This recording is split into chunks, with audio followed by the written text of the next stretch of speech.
안녕하세요. 저는 정말 무서운 여자랑 평생을 함께할 뻔했던 40대 남자입니다. 전 그저 제가 사랑하는 여자와 행복한 가정을 꾸리고 싶었을 뿐인데 상대방은 저와는 180도 다른 시커먼 속을 숨기고 있었더라고요. 그때 일어났던 일을 생각하면 아직도 등골이 얼마나 서늘한지 모릅니다. 제가 이런 일을 겪어보니까 저 말고도 똑같은 일을 당하시는 분들이 있을 것 같더라고요. 그래서 조심하셨으면 좋겠다는 마음으로 사연을 쓰게 되었습니다. 지금부터 차근차근 얘기해 볼 테니 잘 들어주셨으면 좋겠습니다.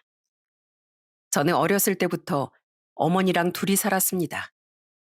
저희 어머니는 서울에 있는 제일 큰 수산시장에서 장사를 하셨는데 정말 억척스럽고 여장부 같은 분이셨어요.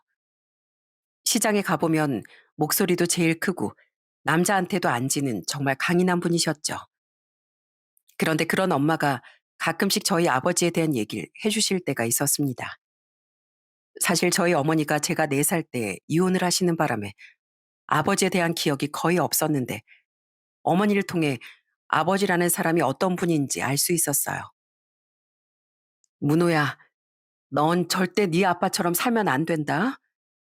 세상에 네 아빠처럼 무능력하고 경제관념 없는 사람도 없거든. 맨날 술 먹고 술주정이나 부리고 공장 다니다가 힘들다면서 금방 때려치는 게 습관이었어.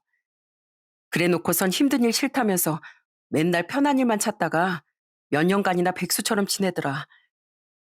게다가 난 어떻게든 생활비 벌어보겠다고 수산시장에서 힘들게 일하는데 네 아빠라는 인간은 내가 벌어오는 돈으로 주변 사람들한테 밥 사고 술 사는데 다 쓰는 사람이었어. 그러니까 넌 절대로 네 아빠처럼 한심한 사람이 되면 안 돼. 아무리 네 아빠 핏줄을 물려받았지만 그런 못된 건 절대로 배우면 안 되는 거야. 어머닌 아무래도 제가 아버지 자식이기 때문에 혹시라도 닮을까봐 걱정을 많이 하셨던 것 같아요. 하지만 전 어머니가 이혼하신 후 아버지라는 사람을 한 번도 본 적이 없었기 때문에 굳이 뭘 배우고 할 것도 없었습니다. 그런데 세상에서 제일 한심한 인간이었다던 저희 아버지와는 다르게 저희 어머니는 정말 성실하고 알뜰하신 분이었어요. 시장에서도 정말 열심히 일하시는데 거기서 번 돈도 정말 아껴 쓰시더라고요. 저한테도 알뜰하게 생활하는 법을 얼마나 많이 알려주셨는지 몰라요. 문호야, 이렇게 옷이 조금 뜯어진 건 버리지 말고 꿰매서 입으면 더 오래 입을 수 있어. 자, 엄마가 바느질하는 법 알려줄 테니까 한번 해볼래? 이런 거 여자들만 하는 거 아니다. 이제 남자들도 음식이든 바느질이든 다 할 줄 알아야 돼. 덕분에 전 학창 시절 내내 옷이나 양말에 빵꾸가 나면 제가 직접 바느질을 해서 꿰매 입을 수 있게 되었습니다. 게다가 저희 어머닌 제가 물건 하나를 살 때도 가격을 비교하면서 사는 법을 알려주셨고 돈을 계획적으로 써야 된다며 가계부 쓰는 법도 알려주셨어요. 저는 덕분에 용돈 받는 것도 알뜰하게 쓰면서 차곡차곡 저축을 할 수 있었습니다. 그러다가 어느덧 시간이 흘러 저는 대학을 졸업하고 직장에 들어가게 되었어요. 항상 성실하게 일하시는 어머니를 본받기 위해 저도 회사에서 정말 열심히 일했습니다. 가끔씩은 저와 제일 친한 고등학교 동창 근영이랑 만나 술도 마시곤 했는데 역시 직장인이 되고 나니까 대화도 직장 생활에 대한 얘기 위주로 하게 되더라고요. 문호야, 넌 회사 다니기 안 힘드냐? 난 요즘에 그냥 하늘에서 돈이 뚝딱 떨어졌으면 좋겠다는 생각밖에 안 들어. 별로 크지도 않은 월급 받으려고 한 달 동안 얼마나 고생을 많이 해야 되는지 원. 난 돈 버는 일이 이렇게 힘든 줄 몰랐다니까. 에휴, 그걸 이제 알았냐? 그러니까 생각해보면 우리 부모님들이 얼마나 대단하신 거야. 우리 어머니도 수산시장에서 힘들게 일하시지만 너희 부모님도 너 학교 다닐 때 맨날 밤 늦게까지 일하고 들어오셨다며.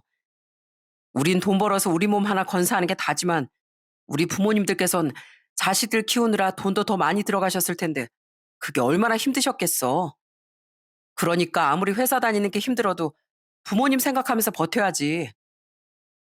으이구, 하여간 너랑 얘기하면 내가 되게 철없어 보인다니까. 이 말대로 나도 그냥 불평하지 말고 열심히 일이나 해야겠다. 문호야, 나 그냥 오늘 너랑 술 맛있게 먹고 내일부터 열심히 일할게. 그러니까 너 나 철없다고 절교하면 안 된다. 그렇게 직장 생활하던 중 제 나이 20대 후반에 저희 집에 경사가 찾아오게 되었어요. 30년 동안이나 열심히 일하고 아꼈으며 차곡차곡 돈을 모으신 저희 어머니가 남양주에 6층짜리 건물 하나를 구입하게 되셨거든요. 물론 대출도 껴있긴 했지만 번듯한 건물주가 되신 저희 어머니가 너무 자랑스러웠습니다. 어머니, 정말 축하드려요. 그동안 그렇게 고생 많이 하셨는데 이제 고생 끝 행복 시작이네요. 이제부턴 수산시장에서 힘들게 일 안 하셔도 되겠어요. 월세 받으면서 건물 관리만 하시면 되잖아요. 그러게, 이래서 사람이 오래 살고 볼 일이라고 하나 보다. 시장에서 생선만 팔던 내가 건물주가 될 줄 누가 알았겠어.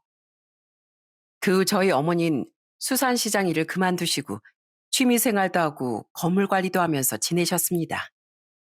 그렇게 고생 많이 하시던 어머니가 이젠 편히 지내시는 걸 보니 너무 기분이 좋더라고요.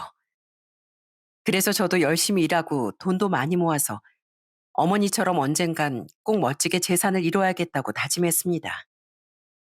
저는 사람 만나는 걸 좋아하는 편이었는데 직장 생활을 하면서 만난 사람들하고도 잘 지냈어요. 전에 잠깐 같이 일했던 직장 동료 중에 김동석이라고 저보다 3살 많은 사람이 있었는데 그분이 퇴사하고 나서 저한테 먼저 연락을 하셔서 그때부터 형님 동생 하면서 친하게 지내게 되었어요. 자주는 아니지만 가끔 술도 마시고 그랬습니다. 문호야, 너 요즘 회사 잘 다니고 있지? 난 이번에 새로 들어간 회사가 영 별로여서 요즘 엄청 후회 중이야. 그냥 그 회사에 계속 있을 거 그랬어. 나도 너처럼 끈기가 많았어야 되는데 왜 괜히 그만둬가지고 고생길을 자처한 건가 몰라. 형님, 그러게 제가 그때도 조금만 더 다녀보시라고 말씀드렸잖아요. 부장님이 직원들한테 화내시는 거 어디 한두 번이에요? 그래도 부장님이 성격이 좀 다혈질이어서 그렇지 그렇게 나쁜 분은 아니시잖아요. 그러니까 말이야. 난 다른 회사로 옮기면 대우도 더 잘 받고 싫은 소리 안 들으면서 좀 편하게 일할 수 있을 줄 알았지. 이래서 사람이 꾸준하게 한 군데 붙어 있는 게 중요한 거야. 나처럼 자꾸 옮겨 다니면 이력서만 지저분해지는 거더라고. 사회에서 만난 사람이었지만 이렇게 가끔씩 술도 마시고 대화도 나누고 하다 보면 되게 즐겁더라고요. 어릴 땐 학교 친구가 최고인 줄 알았는데 꼭 그런 건 아니라는 생각이 들었습니다. 성인이 되어 사회에서 만났어도 마음만 잘 맞으면 돈독하게 잘 지낼 수 있는 거더라고요. 그렇게 전 직장 생활도 열심히 하고 주변 사람들하고도 잘 지내면서 살았습니다. 그러다가 제 나이가 40대 초반이 되었을 때 저희 어머니한테 만나는 분이 생겼어요. 어머닌 아버지와 이혼하고 나서 한 번도 남자를 만난 적이 없었는데 이제야 마음 맞는 분을 만나시게 된 거죠. 그 아저씨는 원래 서울에서 일하다가 지금은 지방 바닷가 쪽으로 내려가 책도 쓰고 글도 쓰신다고 하더군요. 저희 어머니를 보러 서울에 자주 올라오시는데 오실 때마다 꼭 절 불러서 밥을 사주시더군요. 문호야, 오늘 아저씨가 쏘는 거니까 고기 많이 먹어라. 직장 생활하면서 지치지 않으려면 밥 든든하게 먹고 다녀야 돼. 에이, 오늘은 제가 사드릴게요. 어떻게 매번 제가 아저씨한테 얻어먹어요. 저도 벌써 나이가 40대고 직장 다니면서 돈 버는 사람인데 쓸 땐 좀 써야죠. 나이가 40대면 뭐해. 그래봤자 내 아들 뻘밖에 안 되는데 뭘. 그리고 원래 이런 건 어른이 사주는 거야. 그러니까 괜히 부담 가지지 말고 그냥 친한 동네 아저씨가 사주는 거다 생각하고 많이 먹어. 알았지? 그런데 아저씨는 고기도 다 직접 구워서 저와 어머니 그릇에다가 올려주시더라고요. 직원들한테도 어찌나 친절하게 하시는지 참 배울 점이 많은 어른이라고 생각했습니다. 아저씨가 직접 쓴 글도 저한테 보여주셨는데 글만 봐도 되게 진중한 성격인 걸 잘 알겠더라고요. 전 어머니가 늦게나마 좋은 분을 만난 것 같아 정말 좋았습니다. 아저씨, 그래서 우리 어머니랑 결혼하실 거예요? 두 분이서 너무 멀리 떨어져 계셔서 한번 만나려면 먼 길 오셔야 되잖아요. 결혼? 당연히 난 네 엄마랑 남은 생 같이 하고 싶지. 세상에 네 엄마처럼 심성이 고우면서도 강인한 사람이 없지 않니? 그나저나 우리보단 네 결혼을 더 신경 써야 되는 거 아니냐? 얼른 너도 좋은 짝 만나서 결혼해야 네 엄마가 걱정을 덜 하지. 그러자 저희 어머니가 아저씨를 말리면서 이러시더라고요. 아유, 됐어. 때 되면 어련히 알아서 가겠지 뭐. 우리 문호가 아직까진 결혼 생각이 없는 것 같더라고. 뭐 요즘에 늦게 결혼하는 사람들도 많으니까 자기가 가고 싶을 때 가게끔 냅둬야지. 말씀은 그렇게 하셨지만 사실 전 어머니가 제가 얼른 좋은 여자를 만나 결혼하길 바라신다는 걸 알고 있었습니다. 하지만 전 그때까지 결혼하고 싶은 여자가 없었어요. 여자를 몇 명 만나보긴 했지만 결혼할 마음까진 들지 않더라고요. 그러다가 어느 날 동석이 형님이 저한테 여자를 한 명 소개시켜 주겠다고 하더군요. 아니, 얘가 너보다 나이는 6살 어린데 명문대에서 무용을 전공해서 무용학원을 계속 운영하다가 지금은 잠깐 학원을 접고 쉬고 있거든. 내가 잘 아는 동생인데 진짜 참하고 성격도 좋은 애야. 딱 봐도 너랑 진짜 잘 어울릴 것 같아서 얘기하는 거니까 딱 한 번만 만나봐. 형님이 하도 만나보라고 하길래 결국 그 여자와 만나게 되었어요. 그런데 말하는 것도 되게 나긋나긋하고 성격도 좋아 보이더군요. 사실 제가 어릴 때부터 무용을 배웠거든요. 그래서 대학 졸업 후엔 공연도 종종 하고 학원도 운영했는데 그게 어찌나 보람됐는지 몰라요. 저희 학원 애들이 저처럼 무용의 꿈을 가지고 열심히 노력하는 걸 볼 때마다 어린 시절에 절 보는 것 같아서 그 애들의 꿈을 꼭 이뤄주고 싶었거든요. 그리고 공연할 때도 무대가 제 세상인 것처럼 느껴져서 너무 행복했고요. 아, 그러셨구나. 얘기를 들어보니까 본인이 하시는 일에 되게 자부심도 많으시고 열정이 있으신 것 같아요. 그나저나 무용학원은 이제 안 하신다고 들었는데 왜 계속 안 하시고 접으신 거예요? 아, 그게 저도 이제 나이가 있다 보니까 몸도 좀 뻣뻣해진 것 같고 좀 한계가 느껴지더라고요. 그래서 저도 저의 미래를 위해서 다른 일을 좀 알아보려고 잠깐 쉬고 있어요. 물론 무용을 너무 사랑하지만 더 오래 할 수 있는 다른 일이 좀 필요할 것 같아서요. 그날 그렇게 식사를 마치고 말이 잘 통하는 것 같아 그 이후에도 몇 번 더 만나게 되었습니다. 그러다가 자연스럽게 연인 사이로 발전을 하게 되었어요. 그런데 여자친구는 만나면 만날수록 저한테 더 잘해주더라고요. 하루는 절 집으로 초대해서 맛있는 음식을 해준 적도 있었어요. 오빠, 내가 끓인 순두부찌개 어때? 진짜 얼큰하고 맛있지 않아? 내가 오빠 해주려고 요즘 몰래 요리학원 다니고 있었거든. 아예 이참에 한식 조리사 자격증까지 따서 오빠 전용 요리사나 할까? 어때? 그럼 되게 좋을 것 같지 않아? 그러다가 한 번은 제 생일이었는데 여자친구가 저희 회사에 커피랑 샌드위치를 잔뜩 보낸 적이 있었어요. 샌드위치 포장 용기에 손글씨로 쓴 쪽지가 한 장씩 붙어 있었는데 읽어보니까 직원들한테 절 잘 부탁한다는 내용이더라고요. 그 커피와 샌드위치를 직원들한테 하나씩 나눠줬는데 다들 얼마나 부러워했는지 모릅니다. 이야, 진짜 이걸 여자친구가 해줬단 말이에요? 세상에, 난 살면서 이런 거 한 번도 받아본 적 없는데. 도대체 여자친구한테 얼마나 잘해주길래 여자친구가 이런 것까지 다 해줘요. 제 여자친구 꿈이 현모양처가 되는 거라고 하더라고요. 그래서 평소에도 저 내조해주고 싶다는 얘기를 많이 하는데 그래서 이런 것까지 보냈나 봐요. 그런데 다들 부러워해 주시니까 제가 괜히 쑥스럽네요. 여자친구는 성격이 너무 좋아서 제 친구들하고도 잘 지냈습니다. 저와 제일 친한 근영인 몇 년 전에 결혼을 했는데 근영이네 부부랑 몇 번 만나 밥을 먹기도 했어요.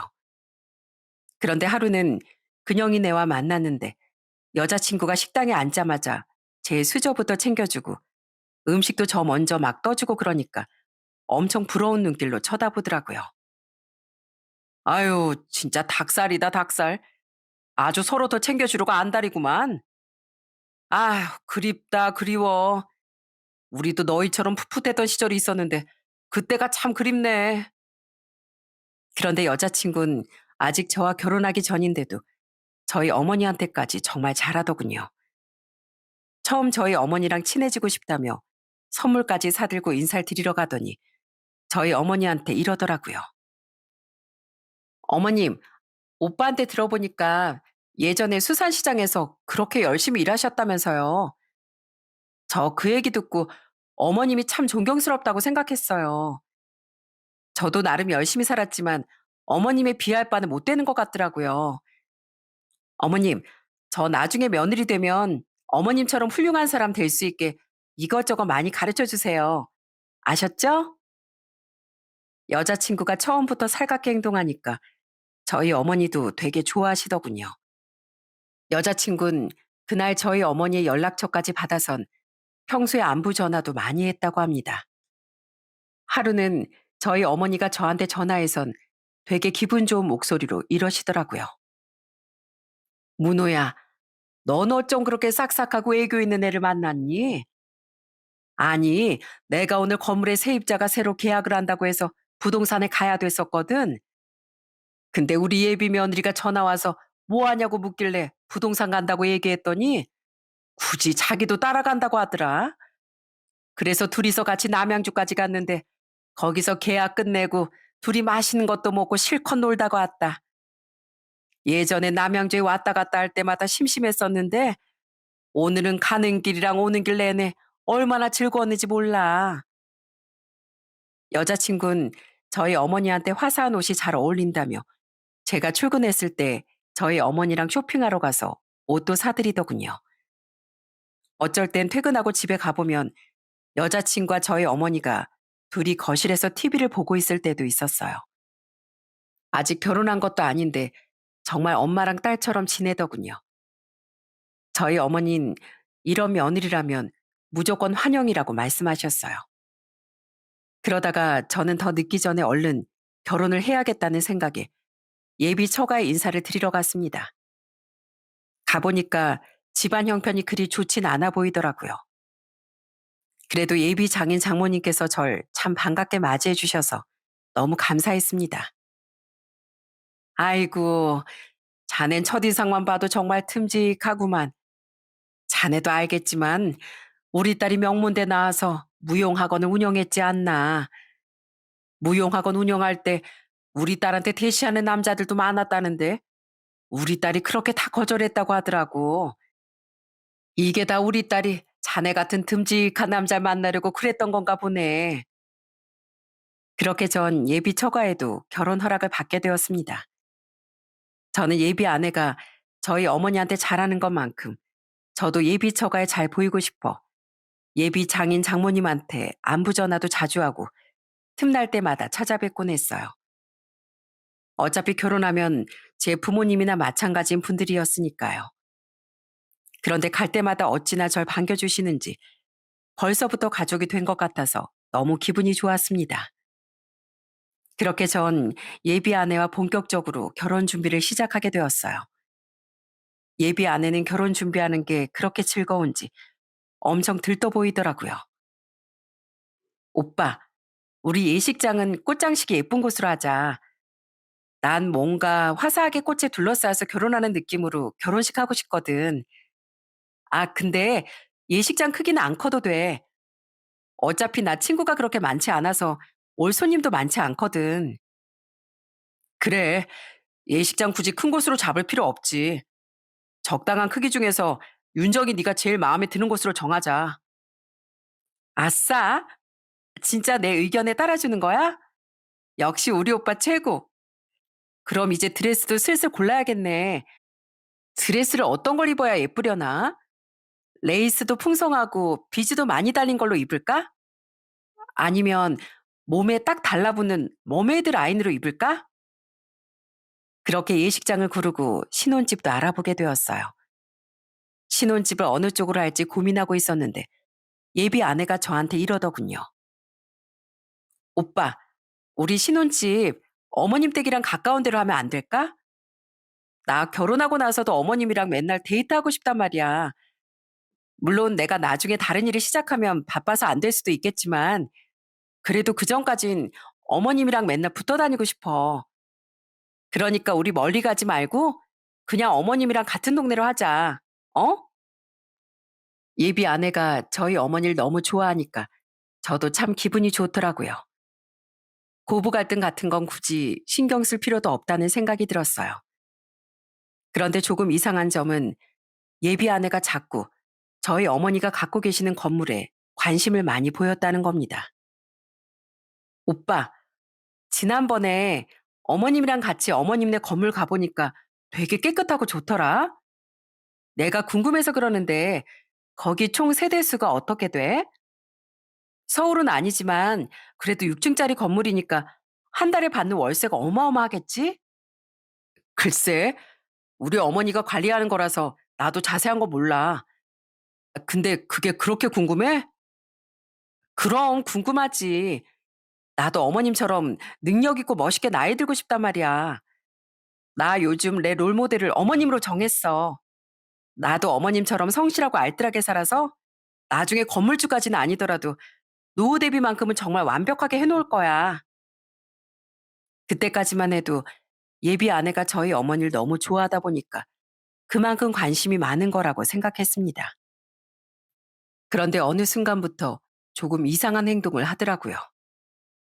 예전엔 안 그랬는데 최근 들어 자꾸 저랑 있다가 급한 전화를 하면서 전화를 나가서 받는 겁니다. 제가 무슨 전화냐고 물어보면 이렇게 대답하더라고요. 아니, 내가 예전에 무용학원 할 때 가르쳤던 학생 학부모인데 자꾸 잊을만 하면 나한테 전화를 하시네. 주변에 나만은 선생님 찾기 힘들다면서 나보고 자꾸 언제 다시 학원 오픈할 거냐고 물어보시더라고. 내가 지금은 다른 일 찾는 중이라 생각 없다고 말씀드렸는데도 왜 이렇게 끈질기신지 몰라. 예비 아내가 그렇게 말을 하길래 그럴 수도 있겠거니 하고 넘어갔어요. 그리고 평소처럼 결혼 준비를 계속 해나갔습니다. 그러다가 하루는 저희 어머니가 하실 말씀이 있다며 저를 부르시더니 갑자기 어머니가 갖고 계신 건물을 저한테 주신다고 하시더라고요. 이제 너 결혼하고 나면 나도 서울 생활 정리하고 아저씨 따라서 지방으로 내려가서 살란다. 그러니까 앞으로 그 건물을 네가 관리하렴.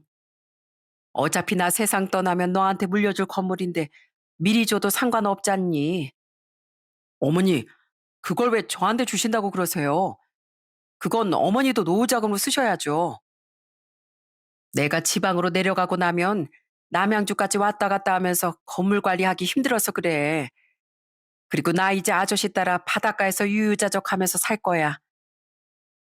어차피 이제 너도 좋은 짝 만나 결혼식 올릴 일만 남았으니까 나도 너 결혼하는 것만 보고 내 인생 살려고. 그리고 나 그 건물 아니어도 모아놓은 돈 많으니까 걱정하지 마. 어머니가 끝까지 그 건물을 저한테 주신다고 하시길래 결국 알겠다고 했습니다. 하지만 그 얘기를 굳이 예비 아내한테 하진 않았어요. 그러다가 결혼식이 2달쯤 남았을 때 저희 어머니 생신이라 예비 아내가 선물까지 사들고 저희 집에 찾아왔습니다. 그런데 그 선물이 딱 봐도 엄청 비싸 보이는 명품 가방이더군요. 아이고, 이거 엄청 비싼 가방 아니니? 나 이런 거 필요 없는데 뭐하러 이런 비싼 걸 사왔어? 왜요?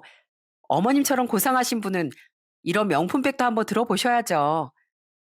어머님이 제 시어머니 돼주시는 게 감사해서 제가 드리는 거니까 거절하지 말고 꼭 받아주세요.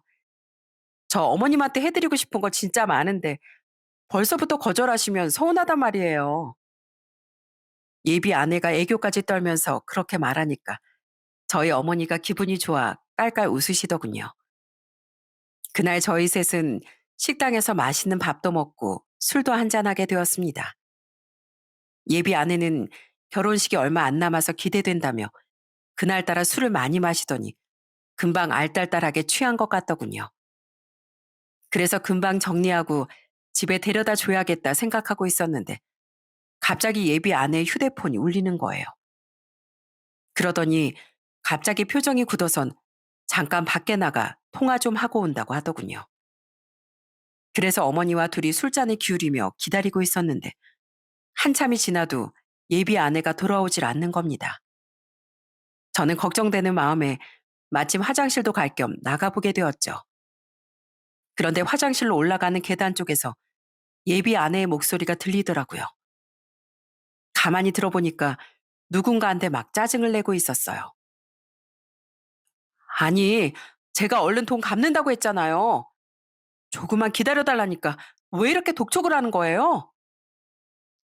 저는 예비 아내한테서 빚이 있다는 얘기를 한 번도 들어본 적이 없었는데 갑자기 무슨 빚을 갚는다는 건지 이해가 되지 않더군요.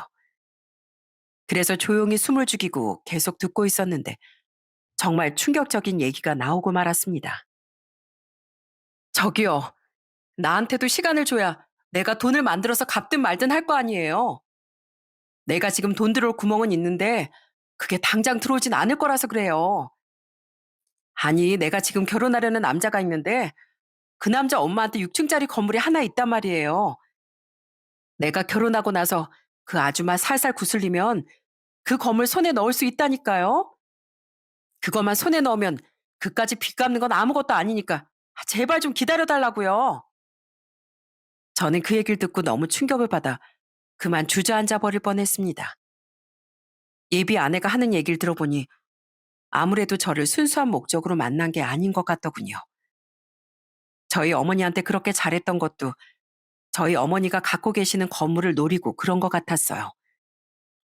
저는 천사같이 착했던 예비 아내한테 이런 꿍꿍이가 있었을 거라곤 상상도 못했습니다. 솔직히 마음 같아선 당장 달려가서 따지고 싶었는데 지금 상황에서 따져봤자 아니라고 발뺌할 것 같아서 차분하게 행동해야겠다고 생각했어요. 그래서 그날은 아무것도 모르는 척 집에 돌아오고 그 후 예비 아내 모르게 심부름 센터를 통해 뒷조사를 의뢰하게 되었습니다. 그리고 얼마 후 정말 충격적인 결과를 듣게 되었어요. 고객님, 저희가 알아보니까 이 여자 보통 여자가 아닌 것 같던데요. 고객님, 이런 말씀 드리기 죄송하지만 이 여자분한테 처음부터 끝까지 다 속으신 것 같아요. 완전히 뒤통수 맞으신 거라고요. 알고 보니까 예비 아내는 명문대 출신은커녕 대학도 안 나온 고졸이었다고 하더군요.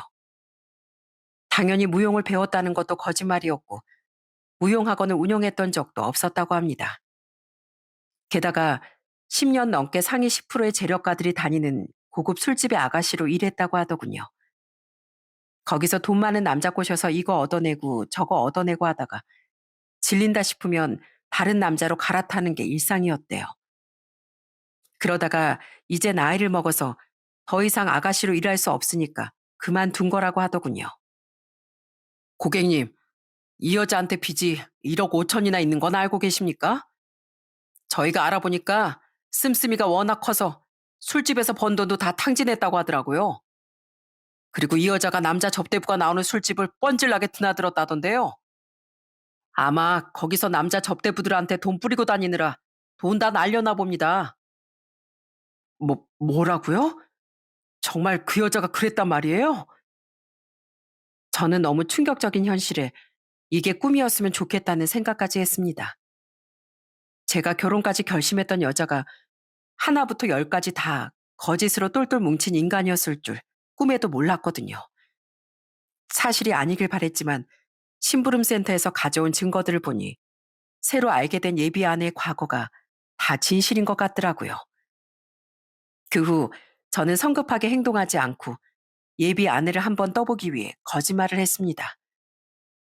도대체 저한테 어디까지 속이는지 궁금했거든요. 윤정아, 우리 어머니 지금 큰일 났어. 우리 어머니가 갖고 계시는 그 건물 다른 사람한테 넘어가게 생겼대. 뭐라고? 그 건물이 왜? 여태까지 어머님이 잘 관리하고 계셨잖아. 사실 우리 어머니가 그 건물 살 때 대출을 많이 받으셨거든. 그래서 안 그래도 대출도 남아있는 데다가 어머니가 이번에 지인 말에 혹해가지고 어디 이상한 데다가 투자를 하셨었나 봐. 근데 그게 망하는 바람에 결국 그 건물을 다른 사람한테 넘기게 됐다고 하시더라고. 아휴, 우리 어머니가 평생 벌어서 이룬 재산인데 이제 다른 사람한테 넘어가게 됐으니 어떡하냐? 나 진짜 우리 어머니 안쓰러워 죽겠어. 제가 그렇게 말하자 예비 아내의 표정이 순식간에 굳더군요. 그러더니 갑자기 몸이 안 좋다면서 먼저 집에 가버렸어요. 그 후 저는 예비 아내를 더 속이기 위해 일부러 제 친구 근영이랑 미리 짜고 또 근영이네 부부랑 다 같이 만났습니다. 평소처럼 같이 식사를 하다가 제가 잠깐 화장실 간다고 하고 나왔어요. 그리고 일부러 좀 늦게 들어가선 아무렇지 않게 마저 식사를 했습니다. 그런데 그날 집에 돌아온 후 근영이한테서 전화가 오더군요. 문호야, 네가 예상했던 것처럼 윤정 씨가 너희 어머니 건물에 대해서 나한테 물어보더라. 너한테서 너희 어머니 건물이 다른 사람한테 넘어간다고 들었는데 그게 사실이냐면서 혹시 뭐 나보고 아는 거 없냐고 묻더라고. 그래서 내가 그거 사실이라고 내가 너희 어머니랑 친해서 잘 아는데 어머니께서 지금 상심이 많이 크시다고 대답했거든. 그랬더니 윤정 씨 표정이 어땠는 줄 알아? 완전 똥 씹은 표정이더라. 나 여태까지 너희 커플이랑 밥 먹은 적 여러 번 있지만 윤정 씨가 그런 표정 짓는 거 난생 처음 봐. 아, 그래? 역시 그럴 줄 알았어. 아무튼 고맙다, 근영아. 아, 그리고 이제 그 여자한테 윤정 씨라고 부르지도 마. 그 여자한테 누구 씨라고 존칭 붙일 가치도 없어. 전 근영이한테 일단 내가 알아서 할 테니 그냥 모른 척하고 있으라고 했습니다. 그런데 정말 웃긴 건 그날 이후 그 여자한테서 연락이 끊겼다는 거예요. 저희 어머니 건물이 다른 사람한테 넘어간다고 하니까 저한테서 떨어져 나간 것 같더라고요. 그래서 그러든지 말든지 신경도 안 쓰고 있었는데 갑자기 3일 뒤에 그 여자가 절 찾아왔어요. 제가 왜 왔냐고 물어보니까 바락바락 소리를 지르면서 별 말 같지도 않은 소리를 하더라고요. 왜 오긴? 내가 너네 엄마한테 줬던 가방 돌려받으려고 왔지. 내가 설마 해서 근영 씨한테 물어봤더니 진짜 너네 엄마 건물 다른 사람한테 넘어간다더라? 그럴 줄 알았으면 내가 너랑 결혼한다는 얘기도 안 했고 너희 엄마 생신에 그렇게 비싼 가방을 선물하지도 않았지. 나 억울해서 그거 돌려받아야겠으니까 너희 엄마한테 말해서 당장 내놓으시라고 그래. 나 그거 500만 원도 넘게 주고 산 가방이라서 아까워 죽겠단 말이야. 역시 돈을 보고 저한테 접근했던 여자라 그런지 돈이 없어졌다고 하니까 바로 본 모습을 드러내더군요. 그래서 전 한쪽 입꼬리만 올리면서 그 여자를 비웃었습니다. 아, 이제서야 본색을 드러내시나 보네. 왜? 우리 어머니 건물 노리고 있다가 그 건물 이제 남의 거 된다고 하니까 더 이상 연기하길 포기한 거야? 그러고 보니 너 연기력이 정말 대단하던데 이참에 그냥 배우로 전향해보지 그래? 내가 알아보니까 너 완전히 머리부터 발끝까지 다 거짓말이더만. 뭐라고? 내가 머리부터 발끝까지 다 거짓말이었는지 네가 어떻게 알아? 설마 뭐 내 뒷조사라도 한 거야? 그래, 네가 하도 수상한 행동을 하길래 뒷조사 좀 해봤다. 너 알고 보니까 서울의 그 유명한 고급 술집 아가씨 출신이라면서? 돈 많은 유부남들 꼬셔가지고 한탕 뜯어내고 질리면 또 다른 남자로 갈아타고 그랬다면서. 그쪽 업계에선 그런 걸 공사 친다고 표현한다며? 너도 나한테 공사 치려고 그랬냐? 그래서 내 앞에서 그렇게 착한 여자인 척하고 우리 어머니한테 그렇게 딸 같은 며느리 행세한 거야? 뭐라고? 그걸 네가 어떻게 알아? 그것까지 다 조사한 거야? 이것뿐이겠어? 네가 무용이라곤 배운 적도 없는 고졸 출신이라는 것도 다 알아버렸거든? 근데 이제 보니까 너희 부모님도 술집 출신 딸내미 시집 보내보겠다고 나한테 거짓말 하신 거더라? 내 앞에서 너 명문대 나와서 무용학원 운영했다고 몇 번이나 말씀하셨잖아. 그리고 너 빚도 1억 5천이나 있다며? 세상에, 고급 술집 아가씨 출신이면 돈도 많이 벌었을 텐데 도대체 얼마나 사치가 심하길래 빚이 1억 5천씩이나 돼? 제가 그렇게 말하자 그 여자의 얼굴이 아주 새파랗게 질리더군요. 그런데 미안하다고 사과하기는커녕 오히려 뻔뻔하게 소리를 치기 시작했어요. 그래, 나 고졸에다가 술집 출신이고 빚까지 있는 여자다. 어차피 이판사판이고 나도 너같이 쥐뿔도 없는 남자 이제 필요도 없는데 내가 너 거짓말해서 뭐 하겠어? 그런데 너 그거 알아? 너 나한테만 뒤통수 맞은 게 아니라 동석 오빠한테도 뒤통수 맞은 거야. 너한테 나 소개시켜준 동석 오빠 우리 술집 단골이었어. 내가 돈 많은 남자 좀 소개시켜달라고 했더니 너네 엄마가 건물 갖고 있다면서 널 소개시켜주던데? 넌 네가 친하게 지내던 형님이 널 그렇게 뒤통수 치고 있는 줄도 몰랐지? 하긴 그렇게 순진하니까 속고만 살지. 아휴, 근데 이럴 줄 알았으면 동석 오빠한테 딴 남자 소개받을 걸 그랬네. 난 그 건물 받아서 내 빚 좀 갚으려고 했더니 왜 하필이면 그 건물이 딴 사람한테 넘어가냐고. 내가 예쁨 받는 며느리 행세하려고 그동안 얼마나 노력을 많이 했는데 이렇게 되는 바람에 내가 지금 얼마나 억울한 줄 알아? 역시 동석이 형님도 이 여자랑 한패였더군요. 저는 동석이 형님한테도 너무 화가 났지만 일단 지금은 이 여자한테 복수해주는 게 더 먼저라고 생각했습니다. 그래서 일부러 자신만만한 목소리로 이렇게 얘기했어요. 그러게, 왜 하필이면 우리 어머니 건물이 다른 사람한테 넘어가게 됐을까? 그런데 그게 누구한테 넘어가는 줄 알아? 바로 나한테 넘어와, 나한테. 네가 그렇게 노리던 우리 어머니 건물, 이제 우리 어머니 명의가 아니라 내 명의라고. 알아? 그러자 그 여자가 당황했는지 눈을 동그랗게 뜨면서 말까지 버벅거리더군요. 뭐라고? 아니, 다른 사람한테 넘어간다며? 설마 일부러 나한테 거짓말한 거야? 그래, 네가 어디까지 뻔뻔하게 나오나 궁금해서 한번 떠봤다. 왜? 그런데 역시 너라는 인간은 건물이 다른 사람한테 넘어가게 됐다는 얘기만 들었는데도 바로 연락도 끊고 잠수를 타더라. 그러더니 이젠 우리 어머니한테 드렸던 명품 가방까지 아까워서 그거 돌려받으려고 온 거야? 야, 역시 돈밖에 모르는 여자라 돈에 참 예민하시네. 근데 이거 어쩌나? 돈 욕심 부리다가 이제 닥쳤던 개가 되어버렸네. 말도 안 돼. 이런 게 어딨어. 어머님 건물이 오빠한테 가는 건 줄 알았으면 내가 그냥 오빠랑 결혼했지. 오빠, 내가 잠깐 욕심 부렸던 건 미안해. 나 다시는 안 그럴 테니까 내가 막말한 건 좀 잊어주라. 어? 우리 결혼식 2달도 안 남았잖아. 참, 아까까지 너라고 하더니 이젠 또 오빠야? 됐고, 난 너처럼 더럽고 끔찍한 여자랑은 죽었다 깨나도 결혼 안 해. 아니, 결혼이 뭐야? 너 같은 인간이랑은 지나가다가 마주치는 것조차 소름 끼쳐. 그러니까 우리 결혼은 없던 일로 하고 다시 내 눈앞에 뛰지 마.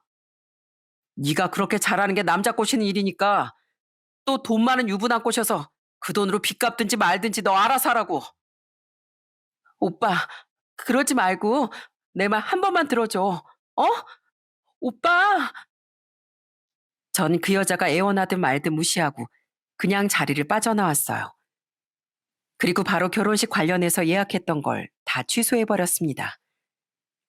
그리고 저한테 그런 여자를 소개해준 동석이 형님을 가만둘 수 없어 따로 찾아갔어요. 가자마자 멱살을 잡고 마구 뒤흔들어 버렸습니다. 야, 김동석, 네가 그러고도 인간이냐? 어디 할 짓이 없어서 친하게 지내는 동생한테 그딴 막대 먹은 여자 소개시켜 줄 수가 있어? 내 인생 망치고 싶어서 작정한 거야 뭐야? 왼수도 그렇게까지는 안 할 텐데 어떻게 네가 나한테 그럴 수가 있냐고? 문호야, 내가 정말 미안하다. 난 그냥 술집 다니면서 윤정이 걔랑 친해졌는데 걔가 하도 나한테 돈 많은 남자 소개시켜달라고 하길래 주변에서 찾아보다가 생각나는 게 너밖에 없어서 그랬어. 나도 웬만하면 거절하고 싶었는데 내가 예전에 윤정이한테 돈을 빌린 적이 몇 번 있어가지고 차마 거절할 수가 없더라고. 아, 그러셔? 아가씨 나오는 술집을 뻔질나게 드나든 걸로도 모자라 술집 아가씨한테 돈 빌린 게 미안해서 내 인생을 망치려고 했다고? 야, 너 때문에 난 그 여자한테 속아서 시간 낭비하고 그런 무서운 여자랑 결혼까지 할 뻔했어. 우리 어머니도 그런 여자가 딸 같은 며느리인 줄 알고 다 퍼주실 뻔했다고. 그래 놓고 이제 와서 미안하다고 하면 다야? 너 같은 건 아주 사람도 아니니까 오늘 한번 죽사발 놔봐야 돼. 이젠 형님이고 뭐고 나도 이판사판 봐주는 거 없으니까 이따가 두 발로 서서 걸어갈 수 있길 기도하라고. 알았어? 문호야, 내가 잘못했어. 내가 이렇게 사과할게. 그러니까 제발 그만 좀 해. 저는 분이 풀릴 때까지 그 자식을 아주 작살내버렸습니다. 전 그래도 그동안 친한 형님이라고 생각하고 믿었는데 술집 아가씨랑 짜고 저를 뒤통수 쳤다고 생각하니까 도저히 용서가 되지 않더라고요. 결국 그 자식은 만신창이가 되어 눈물을 질질 짜며 도망갔습니다. 그 후 그 여자가 저한테 과거는 있고 한 번만 봐달라고 몇 번이나 매달렸는데 제가 그냥 꺼지라고 한마디 해버렸어요. 너 같은 끔찍한 여자랑은 말 섞기도 싫다면서요. 그 후 전 어머니한테 모든 걸 다 말씀드렸습니다. 그 여자를 정말 예뻐했던 저희 어머니는 제 얘기를 듣고 충격을 많이 받으시더라고요. 세상에, 어떻게 뒤통수를 쳐도 이런 뒤통수를 치니?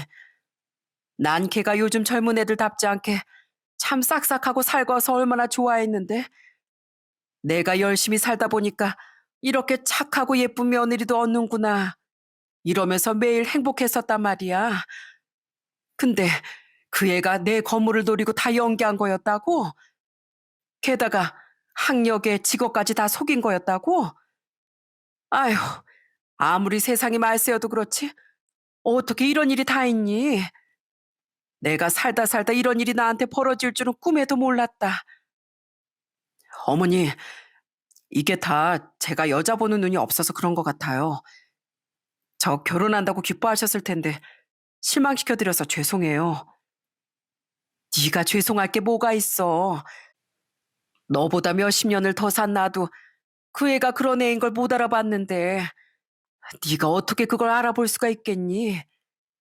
그리고 술집 아가씨 출신이면 웃음 살살 흘리면서 사랑 갖고 노는데 도살 텐데 우리 같은 평범한 사람들은 당연히 속을 수밖에 없지. 문호야, 이거 절대로 네 잘못 아니니까 괜히 자책하고 그러지 마라. 그냥 지나가다가 똥 밟았다고 생각해. 알았지? 어머니께서도 많이 속상하셨을 텐데 오히려 절 많이 위로해 주시더군요.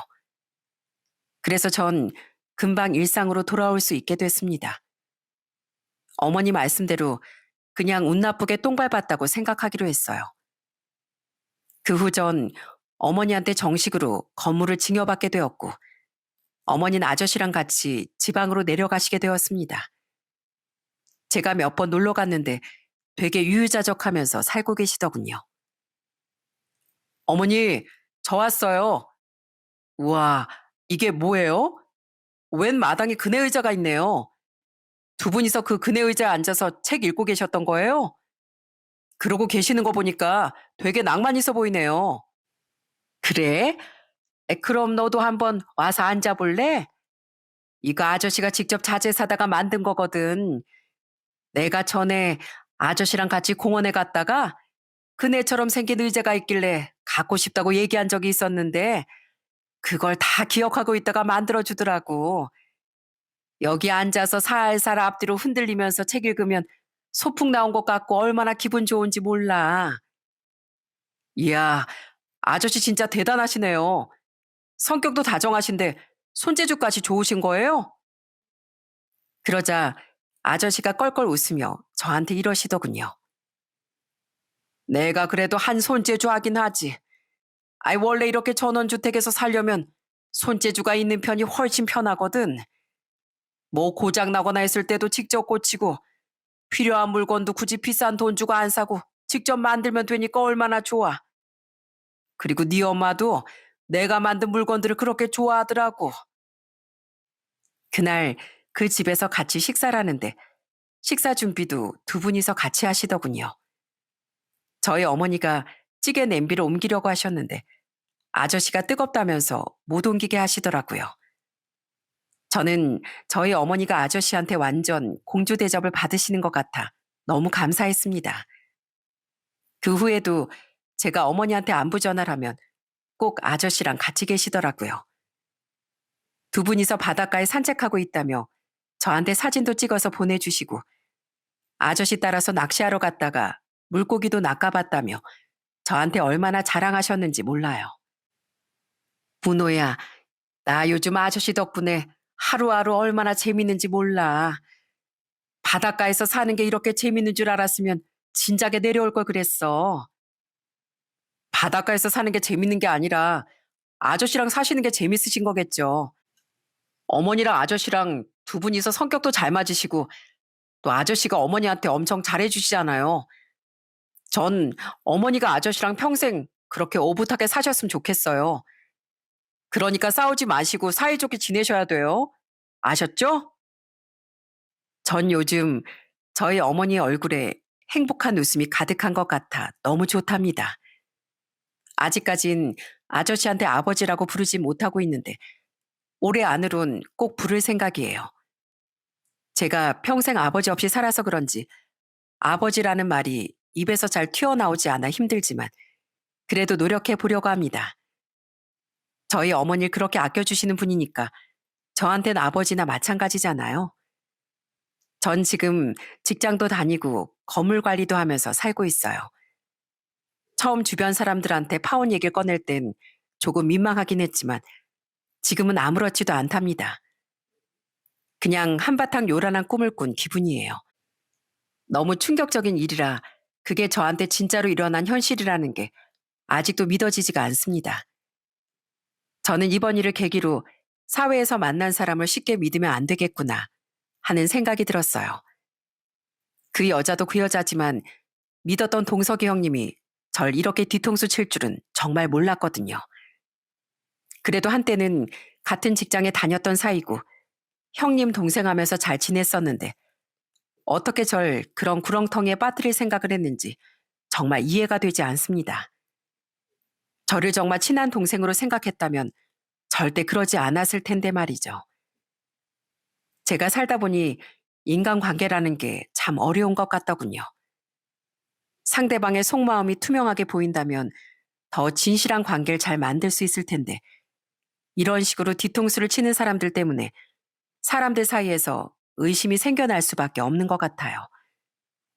서로 의심하거나 불신할 필요 없이 진실된 마음으로 함께할 수 있는 세상이 된다면 얼마나 좋을까요? 지금 이 순간에도 본인의 이익을 위해서 남을 속이는 인간들이 분명히 많을 거라고 생각합니다. 그런 사람들 때문에 세상이 아름다워지기 힘들겠지만 그래도 조금이나마 그런 일이 없어지길 바라며 제 사연을 마치도록 하겠습니다. 제 사연을 듣고 계신 시청자분들께서도 저 같은 일 안 당하시게 조심하시길 바랄게요. 끝까지 들어주셔서 정말 감사하고 오늘도 모두 좋은 하루 보내시길 바랍니다.